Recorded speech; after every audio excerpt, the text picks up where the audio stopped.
Ibi awí gangan la dé yìí o. Ẹ̀yin náà ẹ wo architectural design, ẹ wo lé bó ṣe dúró re. Mo ti rí kà níbì kan. Wọ́n lẹ́ni tó bá sọ pé ilé Adébísí lòun fẹ́ kọ́, onítọ̀hún ò tí ì ṣetán àti kọ́lé. Wọn ò parọ́ o. Awọnú ilé, aṣí wardrobe bàbá, agbáṣọ jáde. Wardrobe yẹn kò sí nǹkan tó mu, nǹkan kan gbọ̀n dànù lára ẹ̀, igi ẹ̀ ò gbọ̀n rárá. Nǹkan tó máa ń tẹ́ sẹ́yìn ẹṣin lélẹ̀. Aṣọ òkè wà lára rẹ̀. Aṣọ tán gbé jáde lálákọ̀ọ́kọ́ yẹn ó wúwo, velvet gidi ni. Àwọn àwo bàbá òun tó fi ń jẹun àti ife òun lélẹ̀. Wọ́n ní wọ́n máa wá ya sinimá bí wọ́n lọ ṣe Breath of Life àtàwọn fíìmù míì náà níbí báyìí. Nígbà tí wọ́n ń ṣe òwò kòkó, wọ́n lọ ṣe òwò kòkó títí dé Benin Republic.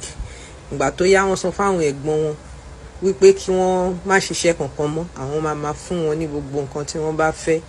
Yàtọ̀ sí wípé Adébísí jẹ́ àgbà oníṣòwò ní Ìbàdàn àti àwọn agbègbè ẹ̀, ó tún wá jẹ́ ẹni tó lawọ́. Àwọn ìyàwó wọn náà sin síbí, wọ́n ní ìyàwó 4 náà ní, ṣùgbọ́n olórí 6 ló wà ńbẹ̀. Ibi tán sin Adébísí sí òun leléyìí o. Ibẹ̀ la ṣẹ̀ṣẹ̀ dé yìí. Ibi ojú olórí Adébísí Idikan òun gangan lélẹ̀. Wọ́n ní mùsùlùmí ni wọ́n, gbogbo ibi tán sin àwọn èèyàn sí ńbẹ̀. Adébẹ̀ á fún wọn kúlú àlá, á fún wọn látàyà. Àwọn sàárè ńláńlá yìí, wọ́n láwọn ẹṣin wọn ni wọ́n sin síbẹ̀ pé lẹ́yìn tí bàbá kú, táwọn ẹṣin wọn bẹ̀rẹ̀ sí ní ṣaláìsí, wọ́n bẹ̀rẹ̀ sí ní sin wọ́n sáwọn ọbẹ̀ yẹn. Ẹ̀gbọ́n bàbá tó ń jẹ́ Adéòtì òun lọ sin síbi. Àti kúrò ní gbogbo ẹ̀kúlé yẹn. Nǹkan tí mi ò wá tí sọ fún yín látẹ̀kan òní pé ṣẹ́rí létẹ̀ ń wò yìí, gbogbo yàrá ojúlé tó wà ń bẹ̀ ó jẹ́ 99. Wọ́n kàn dín ní 100 ó wá dín ẹyọ kan 99. Scale tí wọ́n fi ń wọn kòkó òun lélẹ̀ tẹ̀rí.